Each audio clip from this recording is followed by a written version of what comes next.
Hello, everyone. Thank you for joining us tonight. For Brazil, for Fabricio, it's not tonight yet, but thank you for joining us at this time for this session. I am Adriana Silva. I'm the Community Director with London Southeast, IBA UK, and we have the pleasure of having Fabricio with us today for our first book group session of the year. Let me just share a very quick information with you, and we will be very ready to start. I will just share my screen. A moment, please. So sophisticated, so megalithic, and so unlike anything from the New Kingdom period, that for over a century, archaeologists have struggled to explain how it was built.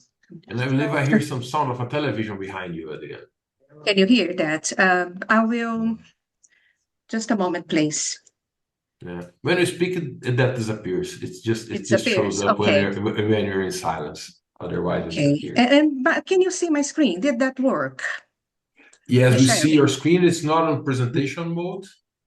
This one. So let me try again. It looks like the share. I was trying to share this screen. Share again. And please let me know if you can see. Yes, no, it's perfect. Okay. So we're here today to have a conversation with Fabricio about his book, Please Hold, The Power of Outcome-Driven Thinking. So I am here to very quickly talk about ourselves and introduce who we are. If you are new if you don't know who we are IIBA UK, one of the branches of IIBA, and we have 1,400 members affiliated in the UK. We are spread in the whole territory, organizing branches. And for example, when you say that the regions, I'm responsible for the Southeast in London. We are a community. IIBA is a community run by BAs and for BAs. So we have different types of offerings. I will make these slides available later on. So you can see everything that we have available for our members in conferences, events, community activities, and memberships. We have some partners in the UK, and we have more information about these partners and activities coming along the year. So keep an eye on our calendar of events to be aware or to be part of everything that's coming up. There are a few benefits. We can catch up on that later, and you can find us in social media. Instagram, LinkedIn, this is where we tend to communicate more with our members, and we also are on YouTube. Tonight we have a session with Fabricio. It will be very much collaborative. Fabricio wants it to be very much an exchange and engagement. So feel free to use the chat or and interact with Fabricio, myself, and any other people attending joining us in our session. And also I find it quite a tricky task because I'm here to introduce Fabricio, and yeah, he's a very loved person in our community, isn't he? If you haven't seen him yet, he's the Brazilian BA, and he brings the amazing creativity and music and, let's put this way, presence to our community. He's a seasoned professional. He's been as a consultant, instructor, speaker for over 25 years of experience. Currently, he is a senior advisor with the president and CEO at IIBA. He's been helping shape very good quality or high quality business analysis content for our community. He is a founder and a partner of Gigante Consultoria, would be Giant Consulting. And he has worked across various industries, delivering consulting and training in business analysis, project management, systems, and analysis. He holds many qualifications. If I'm not wrong, Fabricio, you mentioned that you were the first certified BA in Brazil. Is that correct? That's correct. In Latin America. Latin America. So yeah, that's even better. And you were one of the presidents of IIBA Brazil, isn't it? For more than a decade. For more than a 12 decade. years to be more precise. That was too long. No one should do that for so long. But it was an honor. Okay, so I will now stop sharing and I pass it. The word is with you, Fabricio. Thank you very much for being with us tonight. It's a pleasure to be here, Adriana. Thank you very much for the introduction. Thank you very much for everyone who is joining. It's nice to see some friends on the audience, some authors as well. So it's an honor to be here. Thank you very much. I know, Adriana, you made a very small poll for us to see how people are engaging with the book and business analysis. Can you run that before starting so we can have an idea about how people are engaged with business analysis and with the book? Okay, I will launch the poll now then. Yeah. So the idea here is just to know if you are a practitioner, a BA practitioner, or if you just arising here right now. That's question number one. So just to know what's our audience, very short question, very fastly answerable.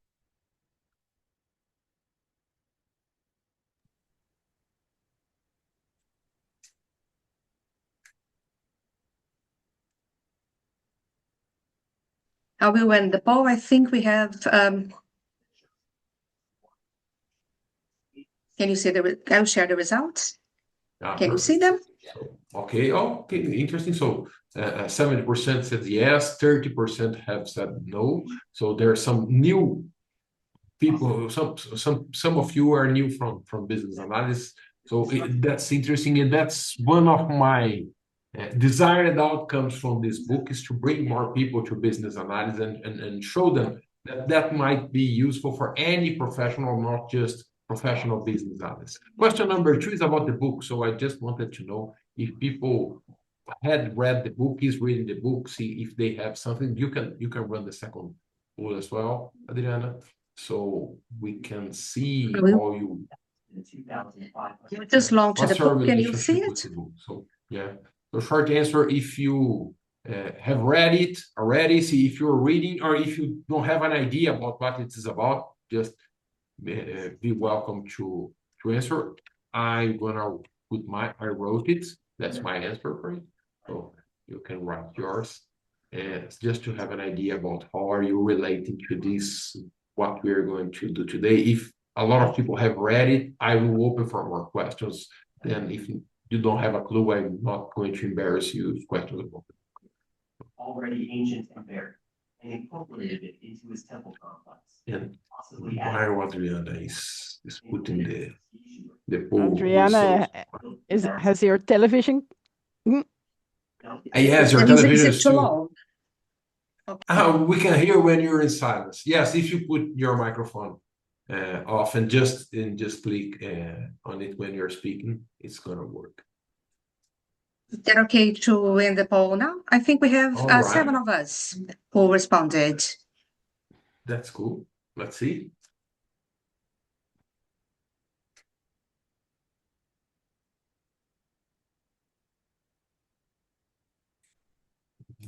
All right, what's the relation? 7%. My answer is I wrote it. I can't see the other answers.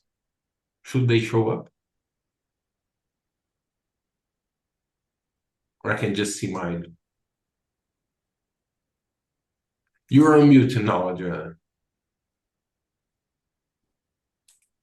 Adriana, you're on mute. Can you hear me now? Yeah, yes. So I will, without reading the names, I will say it's reading underway, not read yet. I know what it is about. None. I have not read the book yet. I wrote it. Thank you, Fabricio. New to the book. This webinar is the intro to it. It wasn't familiar with the book. I wasn't familiar with the book, but interested to hear more about it. I am yet to read it. So these are the answers we received, Fabricio. Perfect. So great to know. So we can talk about the book and consider that you have not read it yet. Or some of you have no idea what this is about. No problem at all. It's a pleasure to be here, and that's the goal for us today, to get you interested in reading the book and to get you interested in developing the mindset that is behind the book. So when we talk about the power of outcome-driven mindset or the power of outcome-driven thinking, The book is a novel, so it's a romance where there's a character that talks to us about his life, and so you can progress how he changed his mindset during this story, and how that changed the way the outcomes that he was having in his life and for his company. So it's a very easy reading book because it's a storytelling, tells a story, and get us involved in about this, what I call outcome-driven thinking. So the book's called Please Hold, the Power of Outcome-Driven Thinking. Changing the mindset is the key to improving lives and organizations. And that's what I believe and what I'm trying to sell into this book. My wife says that I'm using terrible words because she says mindset means nothing into her perspective, right? So that's a very fluffy word that people uses for everything and can be meant like anything. And when I'm talking about the outcome-driven mindset, it's just telling me probably you're using the wrong words. So let me explain you how I ended it into these words and why I'm selling it this way. So when I started to my career as a teacher, I started teaching and talking about business analysis. I have been doing this for like a few decades. And I see the value. I'm really in love by business analysis. I believe a lot of people who comes to the IIBA UK chapter meetings are also in love about business analysis. I see that as a very amazing profession for those who are professional business analysts, but I see the value not just for those people who are working in software development or trying to change organizations into the professional job of business analysts. It could be useful for any professional who is trying to change the organization. It could be used for any person who is trying to change lives, who is trying to improve outcomes. And I tried to make that wider audience to know about business analysis. At first in my career, I started talking about what I call it the business analysis mindset. And I used to say a lot of people think about business analysis as a job title. Some people think as a role, which is broader than a job title, but it's still very encompassed in a set of tasks or methodology or way of working. And I wanted people to see it in a bigger way, how business analysis can change the way we do stuff. And I saw that Agile did a very great job when they started calling Agile a mindset. So a lot of organizations who are not working in software development or who are not targeted in IT or even other areas would look for their work and assess themselves. How can we be more agile? And that opened Agile to other areas, business agility, this kind of stuff. And I said, oh, if we talk about business analysis as a mindset, we could also engage more and more people into this way of thinking. But I got some resistance because when I talked about business analysis mindset, a lot of people didn't see themselves as analysts because they were managers, they are directors, they are executives. I don't know what role do they see themselves, but they just didn't see themselves as analysts. And some people even didn't see themselves as running a business. And you might find this kind of curious, but some people would say, oh, I work into the government, I don't run a business. Or I work for a non-profit association, I'm not in the business. I mean, they are not in for-profit business. In our language, they are also business, but they didn't see themselves as that way, and that created a barrier to reach those people. Then I started trying to understand how can I approach the way that business analysts think and put this in a more broadly way so everyone could understand it. And that's how I ended up into this outcome-driven mindset. Let me explain why a mindset is important.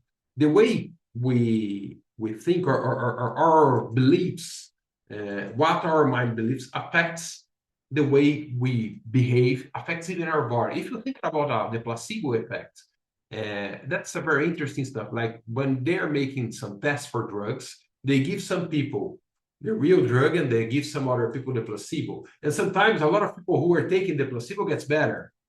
So because they believe they're taking a medicine, they get better. So what mind beliefs changes affects our body and of course affects our performance, affects our behavior.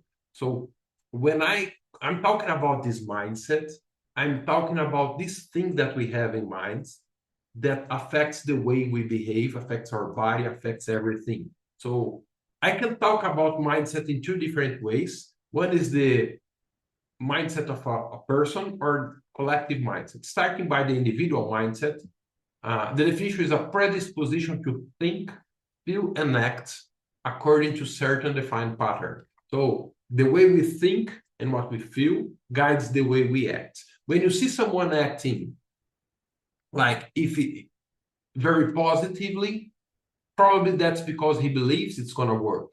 Or when someone is acting like very negatively, it's probably there's a belief in his mind that he believes nothing's going to change, nothing's going to work. So what we believe, our beliefs, our values are like a lens to see the world. That's how we see the world, and everything have color, different colors based on what we believe. When this pattern is repeated within an organization, we call that corporate culture. So my definition for a collective mindset is corporate culture. When I'm trying to change mindsets, people mindset, I'm trying to change collectively. I'm trying to guide organizations how to make a better culture, corporate culture. And this culture that I would like to use as a business analysis culture is something that people can engage. Why is this so important?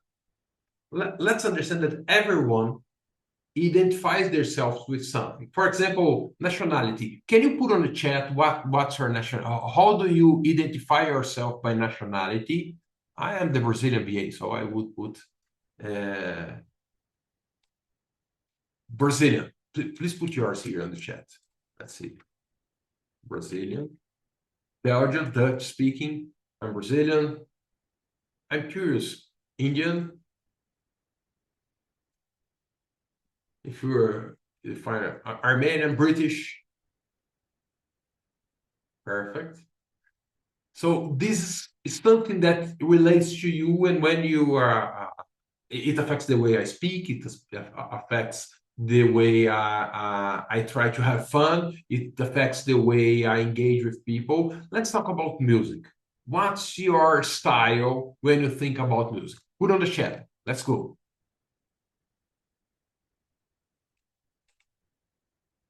I don't think. Interesting that people get disappointed when you say Brazilian, Adriana. Maybe because you have a more Oriental face, but interesting, yeah, right? Yeah, I get So, that. Sometimes some people think I'm Chinese, but I think for example, that is you with your joy, with your enthusiasm and your energy. And somehow I know that I don't have those traits immediately. People get a bit disappointed when I say, "Oh, you don't look Brazilian." But Brazilian people come in all shapes. So, but yeah, after they see you, Fabrice, I don't look Brazilian. so when we're talking about music, so na mão is classical instrumental. I would play moda de viola if it's a Brazilian folk, if we could translate. Pop rock, kirtan, Adriana, Johann Strauss, many others, Christiane, oh, very, very classic. Indian Bollywood movie songs, nice, interesting rock from Gilberto. So the way the kind of the style of music you like may influence like the clothes you use, the kind of the way you behave. So there's a lot that comes from your influence from your nationality, from the music you like, from the faith you have, or what's your religion. Well, I'm not asking for religion, but I just wanted you to bring this idea that, and let me go to the other part. That's how do you identify yourself? If that was here, that changes the way you behave. So identity and authenticity. Your identity is your perception of who you feel you are. I'm Brazilian. I like Brazilian folk music. I'm a Catholic. And this perception guides my behavior. When I go to somewhere and I see someone just falling, I don't know, someone is carrying their wallet and their wallet falls out on the floor with a lot of money, I will take that wallet and say, hey, you just dropped your wallet, because I believe that's important for me, because I'm someone who should act like that, because I'm Catholic, because I'm someone who should be trustful. That's my identity. And I'm talking about that because that thing about identity is one of the ways that we use to make choices. So there are two ways of making choices. One is the rational logic, like what are the benefits, costs, you make a balance. Should I keep that money for myself? Should I give that money for the person? What can I lose? I could be accused as a criminal or something like that, but I can make the money. That's the logic, the rational logic. The other one is identity logic. So who am I? I'm a Christian. What is this situation? Is the situation that someone is losing his money? What does a person like me do in a situation like this? Right. So I take the decision less on the rational logic, more on the identity logic. So if I compare those two ways of thinking, rational people look for data and facts, and they think something like that. If A like B and B like C, therefore A like C. So that's very logic way of thinking. If I'm using identity as my way of taking decisions or making decisions, I'm more looking like, who am I? People like me, if people like me think A is different of C, therefore A is different of C. Put on the chat what kind of decision making you think it's more common among people, rational or identity. And I'm curious about your opinion about that. I think it depends, a balance of both. That's Adriana. Gilberto think more rational, more people are rational. How do you think people vote for their candidates, for example? Rational, not rational, but the things. Football fans are not rational, not at all. I have some friends who just don't wear green t-shirts because he hates the team who use a green t-shirt. That's not rational at all. But that guy's even the way he dresses himself based on the soccer team that he's a fan. Not rational, Hamish said. Probably a balance of those. Adriana is probably right, but there's a lot of people who cannot think rationally because they're just taking decisions based on identity. And those decisions based on identity sometimes can be very harmful because they are not very well thought, especially when you're thinking in an organization. So, should I show up or should I speak when I see something wrong? Probably people will think more clearly. People in my role into my organization speak when they see something wrong, or they keep quiet, right? That's the identity way. The other thing is, if I don't speak, what problem can this cause to the organization? So that's a rational way of thinking. So I'm bringing that to you because the culture with which we identify shapes our identity. So when I think about a mindset, a set of beliefs, a set of way of seeing the world, that shapes our identity. Identity influences every aspect of our personality. And if I, for example, if I'm a Brazilian person, I have an expected way of behaving, expected food or music that I'm expected to hear, and the way I see. This is the definition of culture I'm using. Common norms and values of a group of people, consensus on how certain things are done and why, invisible psychological boundaries that separates a group of us and a group of them. So when I say I'm Brazilian, there's a lot of group of people that I see they're not Brazilian, right? So the sharper the contrast between the internal group and the external group, the greater link between the group is formed, right? So if I want to create a culture, I must make it very clear who are the other people. And I like very much the way business analysts think.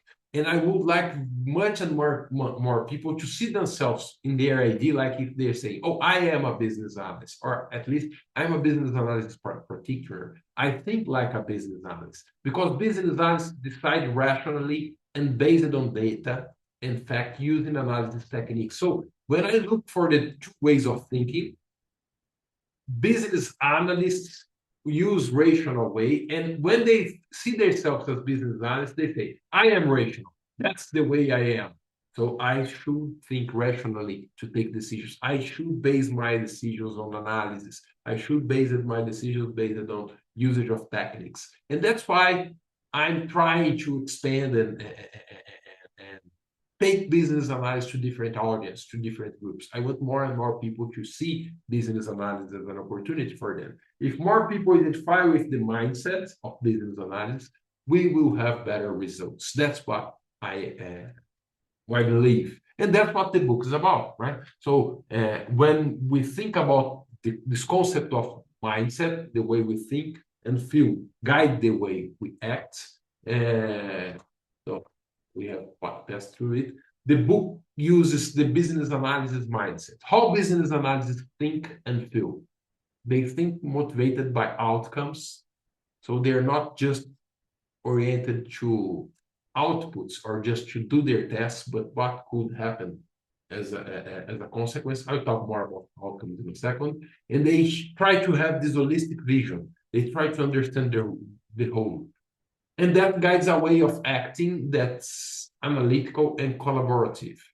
That's how the techniques of business analysis usually make us work, right? So talking about this idea of outcome, just to explain the concept. If I'm an output-driven person, I'm just looking for what I have to deliver. So an output is what a task delivers, is the exit of a task.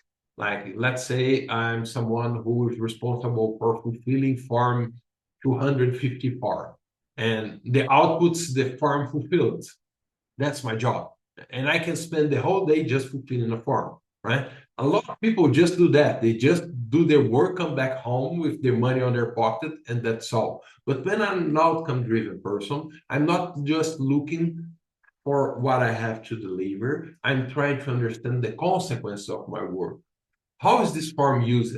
What's the benefits that the customer or the user or the society is getting from my work? Trying to understand the impact of what we do in a wider perspective demands us to see things from different perspectives, from the perspective of the customer, from the perspective of the shareholders, from the perspective of the society and even the environment, trying to understand how we impact the world. That's where I can see the outcomes. And that's what I mean by being outcome driven. Right? Oh, let me just check the message. Adriana said, I was exactly thinking that I am analytical at work, for instance, keeping my identity decisions making for personal matters, blended with analytical thinking. I doubt you don't think analytically when you are in your personal things as well, Adriana, because once you started using your mind in a very analytical way, it's hard to stop analyzing everything. Like, for example, if you are buying a refrigerator for your house, I'm sure you take a lot of accounts, evaluates pros and cons. But you're right, we are not just analytical people, we are also part of something. That probably makes sense. Bindu said, good to see you, Fabricio, an excellent conversation. Sorry, I need to jump to another call. Sorry, Bindu. Oh, she already left. In order to have Bindu here.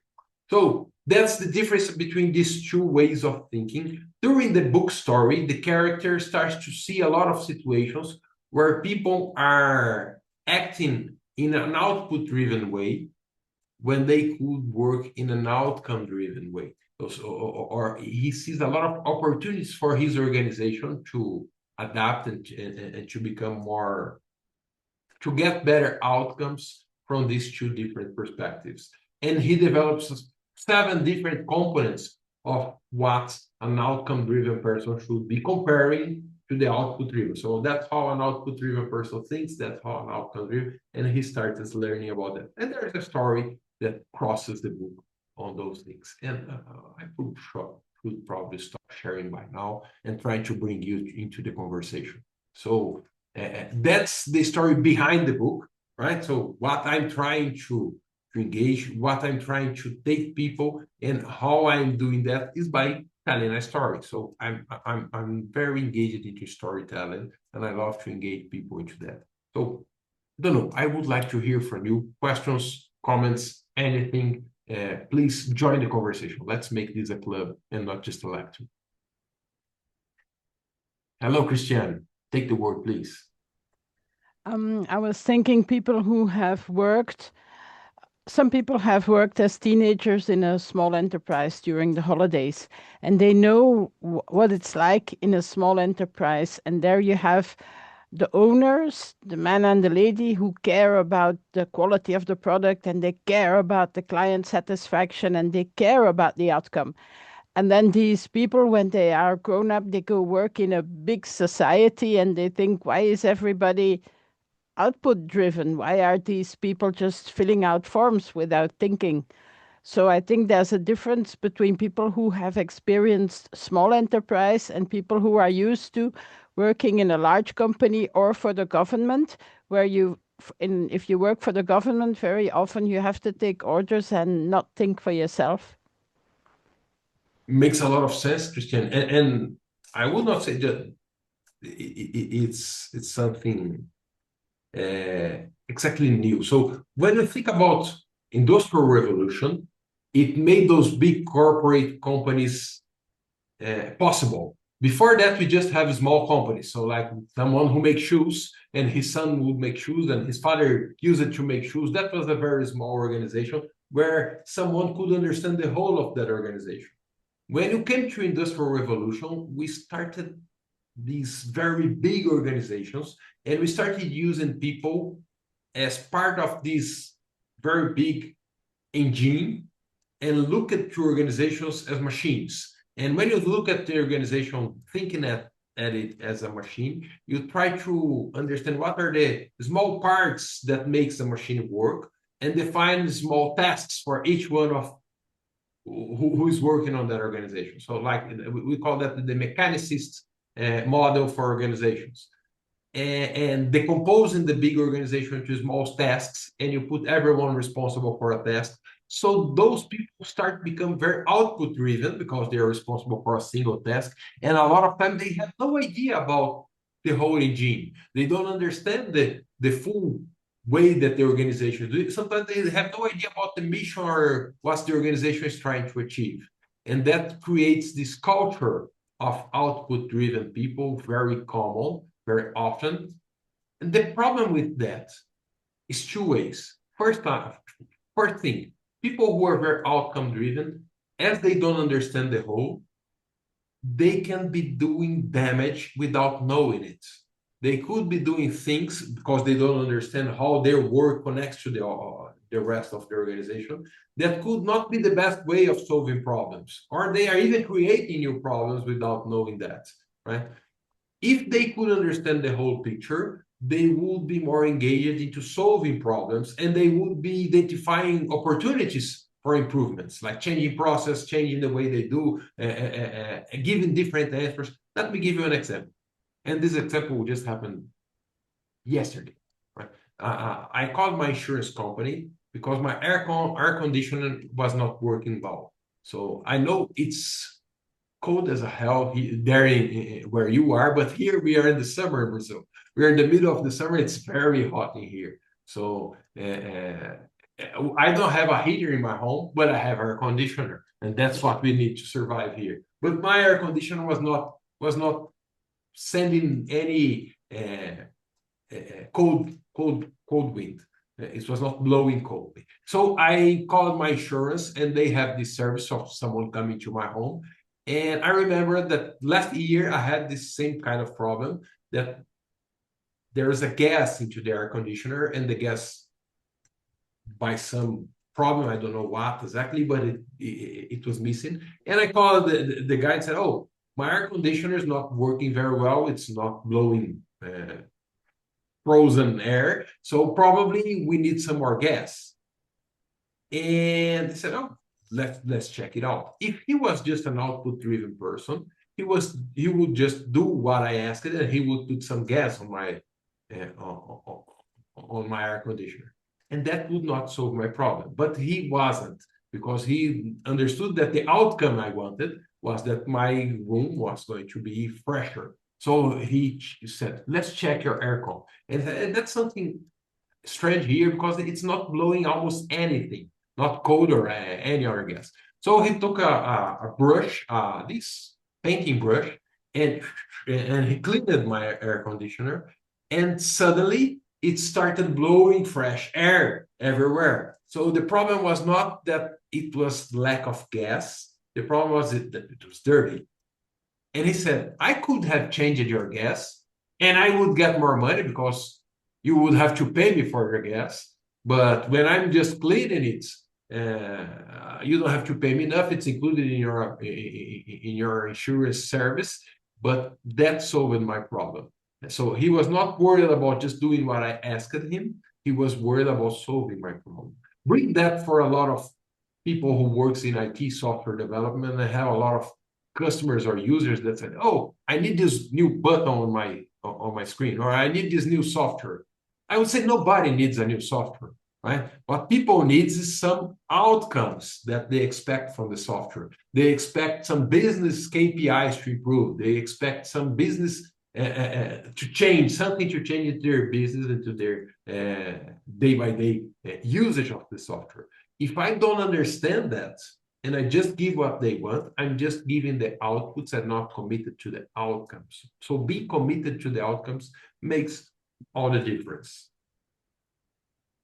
And you're right, Christian, as organizations get bigger, that becomes part of the culture. So we have to engage for to change my corporate culture, to change the mindset of my organization.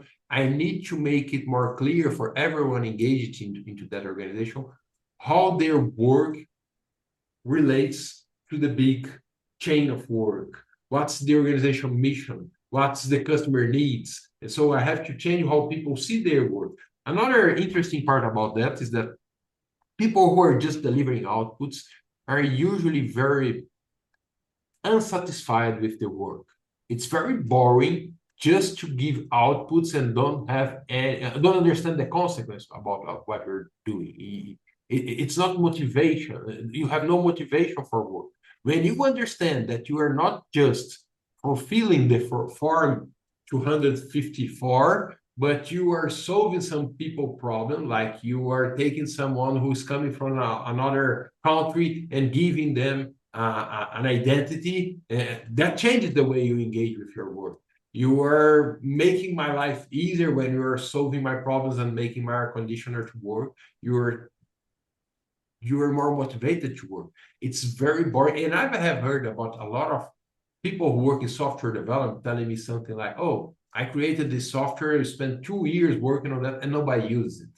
It makes no value at all." So why didn't they engage it in the first place? Try to understand the outcomes and make sure that the software that would be built would be the one that they need. So Adriana said, new technology or product launch won't make the company innovative. Yeah, that's it. Been taking some quotes from your book, because I think they really, you're talking about them, they really make us think, to innovate, to generate. You don't need a button or software. You can do more with the resources you already have available. It doesn't mean that you have to bring new technology. And by the way, I found brilliant, new technology or product launches won't make the company innovative, not alone. Yeah. So thank you very much, Fabricio, for bringing You're welcome. clarity. Yeah. Yeah. So I really believe that an outcome-driven mindset makes us very more innovative, because as we are engaged into the outcomes, we are always trying to look for the creative and new ways of doing stuff that can generate better outcomes. That's what being innovative is. It's not about using some technology, it's about improving the way we do things to get better outcomes. Any way you improve it, sometimes this improvement is just changing processes, is by teaching people how to work. So we can find different ways of improving the outcomes, not necessarily by the usage of technology. And that's innovation.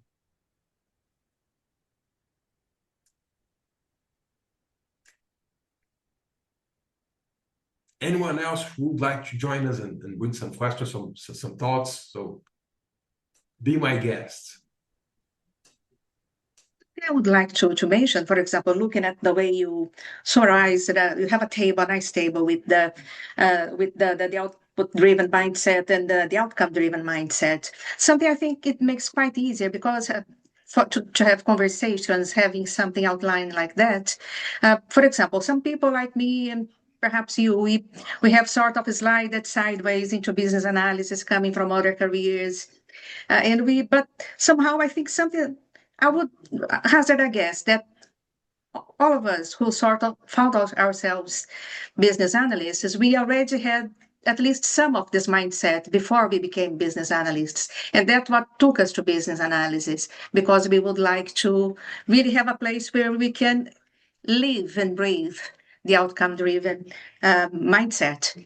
And the other part, I think it would be very helpful for us, Fabricio. For example, in IBA UK, we have received more and more often inquiries sometimes from universities or from individuals or educational institutions or individuals themselves, where they, for example, people finishing studies and they haven't worked yet, and they think, how do I know if business analysis is for me? And they would like to get that career advice to see. And especially at this time in life, I'm quite concerned about having to ensure that we have a continuing generation of business analysts coming to the workplace, let's put this way, to society, to the world. So I think that table and this material you have put so nicely put together, it gives us a lovely way to talk to people who think, is this for me or not? And then we can present them the table, we can discuss, let's say, business analysts, they present this mindset. They have these characteristics of how they think, feel, and act. How do you feel yourself? Is it something that attracts, that appeals to you? Is it something that that you don't feel yourself? You don't have. Not everybody will have that, and that is okay. But if that is something that appeals to you, I would say try business analysis. So yes, I find that really helpful. So thank you. Very useful to see it. Nice. I'm so fan of business analysis that I think everybody should be, Adriana. So like I really try to make everyone to become more outcome driven. Although I understand a lot of people don't feel very comfortable with all those things that I put like here. Like a lot of people are more averse to debate and they don't like to listen very much. But I believe it's better if you are more a listening person than being averse. A lot of people don't like to see the whole and see this holistic vision. They like more to be limited on their own vision. I believe they can benefit from seeing the whole. But you're right, there's a lot of people who are very natural, outcome driven. Those are very good candidates to work as professional business analysts. And there's a lot of people who I see are very outcome driven that don't work as professional business. They don't even know that there is a profession called business analysis, and they could do a really good job helping their organizations if they could learn some techniques and bring to their way of working. Those techniques would help them to do this in a more structured, approached way than just doing by a natural habit, right?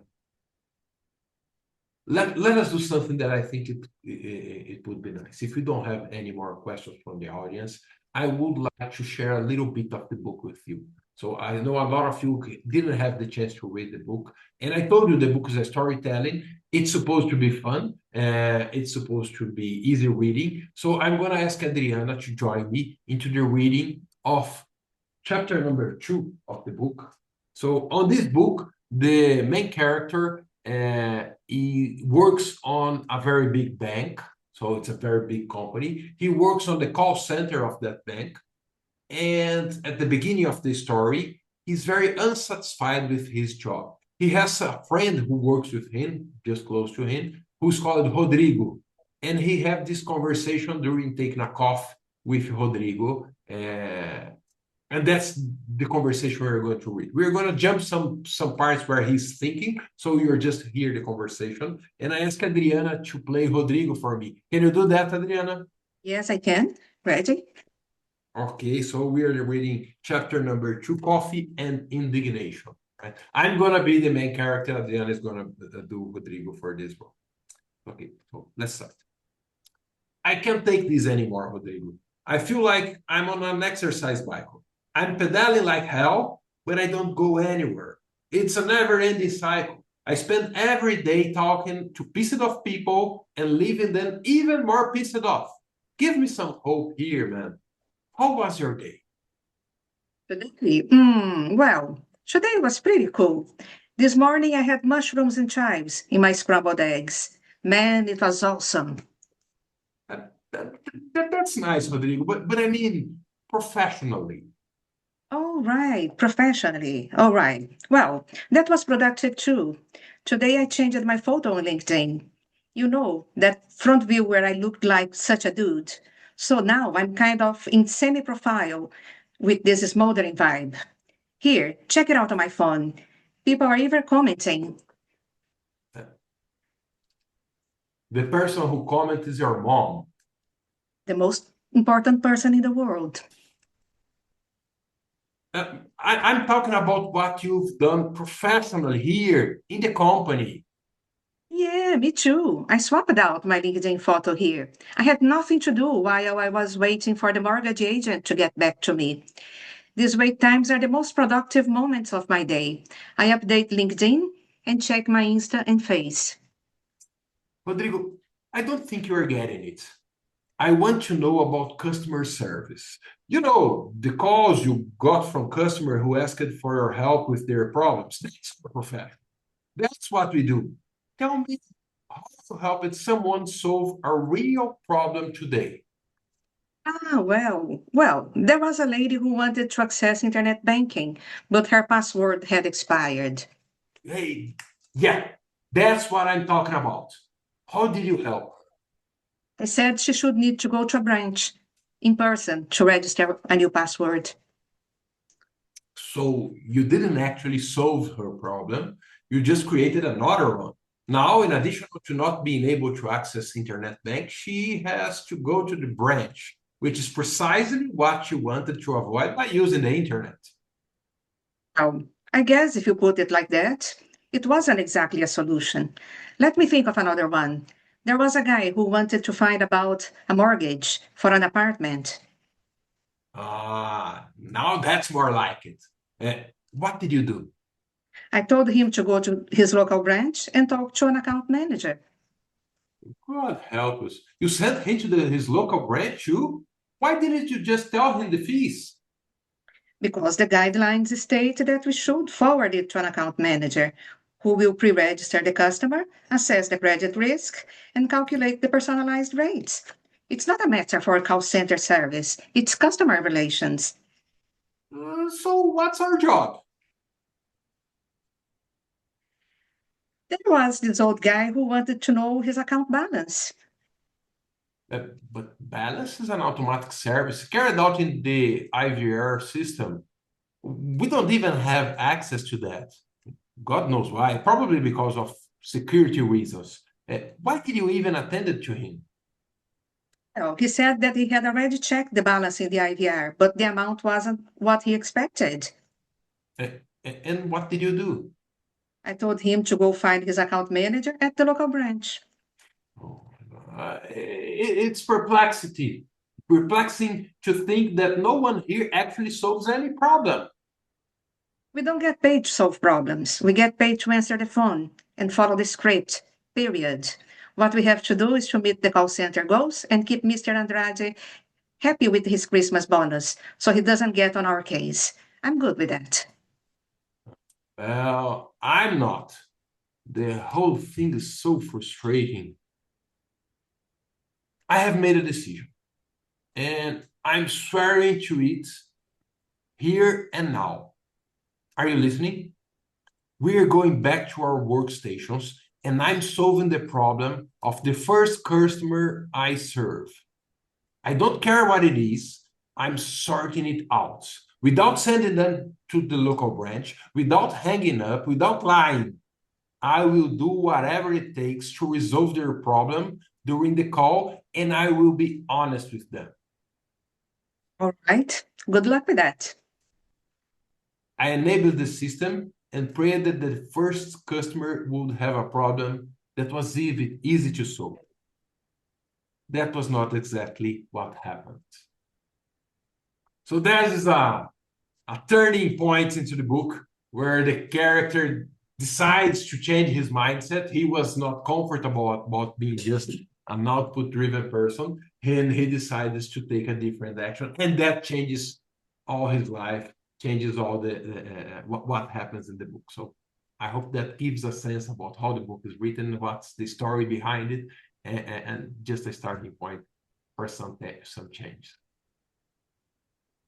And personally, reading the book, I found it a very compelling, a very relatable story in the way you blend how the main character, he sort of grows into business analysis in a very organic and spontaneous way.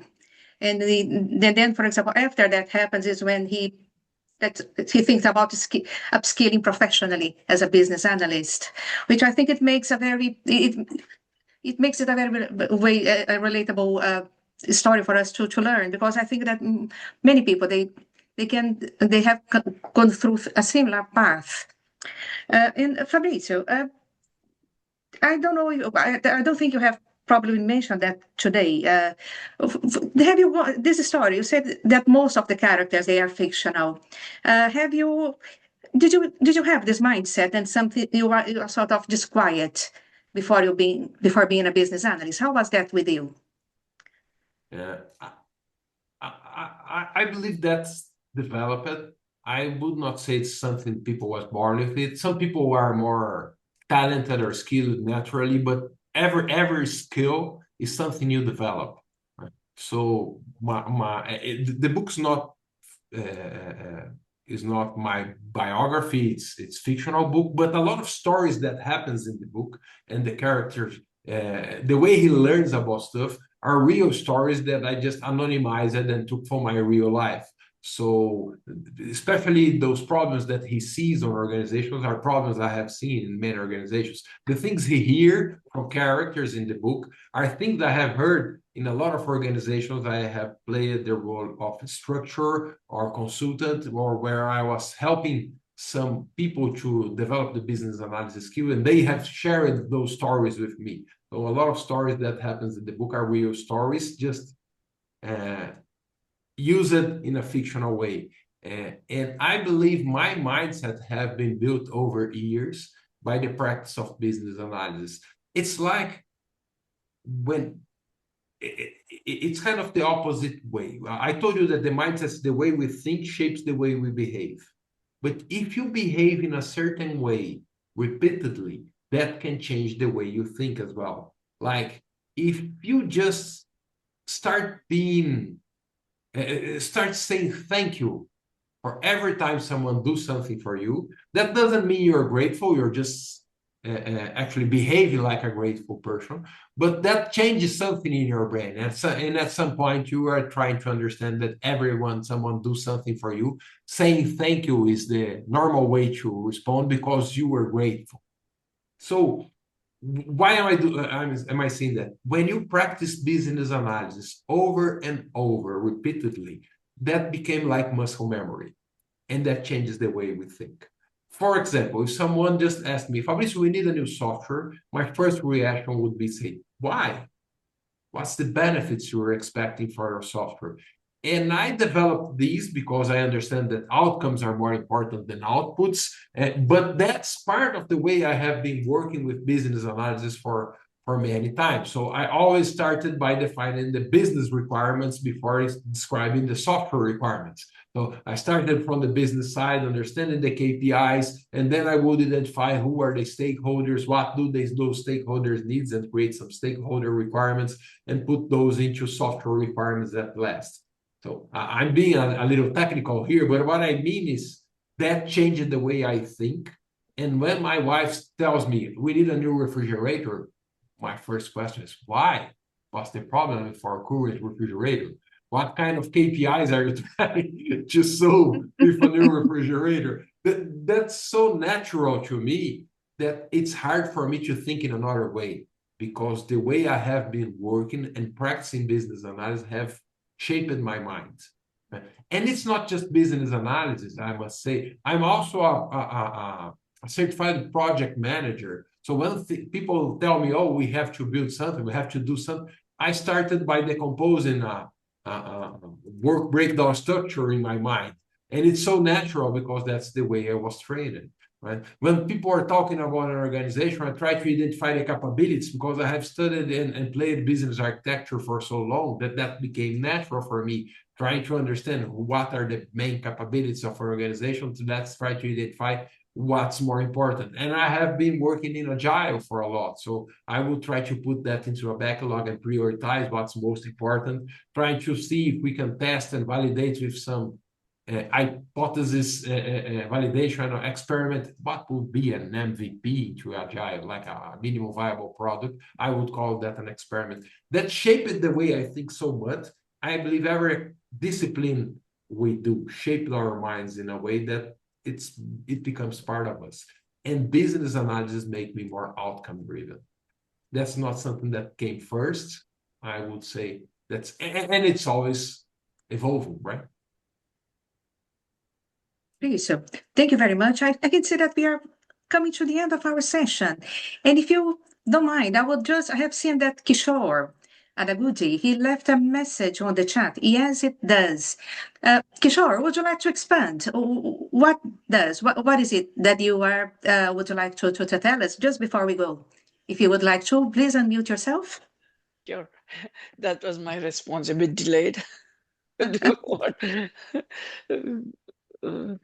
What Fabrica has mentioned, actually. So what I meant to say was that the dialogue between both of you, which was like on the book, was like very good, and I was like convinced with the point that he was trying to deliver. And yeah, I'm yet to read the book, but I have to get hold of the copy and then just start reading it. Okay, thank you. Thank you for clarifying. I just would like to see if we got to make sure that we got right your comment. And thank you very much for for clarifying. Thank you, Kishore. And that's probably something we should say at the end or before ending. The book's available on Amazon and other bookstores online. If you are not finding it, go to thebrazilianba.com. That's my website. And there's a link over there where you can follow up and find different stores where the book is available. It's available digitally for Kindle or in a hard copy like this one on the biggest bookstores everywhere. Okay, thank you. Hey, Fabricio, I think now it's time for us to... I would like to invite everyone to connect with me also on LinkedIn. So LinkedIn, I'm very active over there. So if we're not connected yet, please reach me out. I'll be happy to connect. Sorry, sure. Adriana. No, that's yes. I was going to invite you for your last words before we bring to a close, because I believe most people probably are going to move forward to the rest of their days, isn't it? So please connect with Fabricio. We are going to, the session is being recorded. We are going to make this recording available if you would like to refer to other people or to see it at your time. So just bear with us, and in a few days it will be published on the IIBA channels. Anything else from you, Fabricio, before we go? Yeah, I would like to invite everyone not just to read the book, but to try to look for business analysis as a way of developing your mind. Not just if you are a professional business analyst, try to see yourself as a business analysis professional, which means that you apply business analysis in whatever you do. And by applying business analysis, I mean, you're using some of those techniques that we use to think more clearly, to take decisions more rationally, to understand the whole picture, not just looking into the job that you have in hand, but the outcomes that are expected from the end customer, for society, for your company, for your colleagues, for everyone. I believe that can make your life better and make you more motivated to work. Thank you so much, Fabricio, for taking the time to be with us tonight. We are really very fortunate and very lucky. Thank you very much for your book, which is a great read. It triggers and causes and starts a lot of reflection, the good reflection, and I believe it will help shape a generation of new business analysts and refine the existing ones. So thank you very much for that. Thank you everyone who joined us this evening, and I wish you a lovely rest of your day. Thank you very much, Adriana. Thank you for the IIBA UK chapter for organizing this. It was an honor to be here. Our honor, our pleasure. Thank you so much. Thank you, Fabricio. Thanks, everyone. Bye-bye, folks. Bye. Thanks for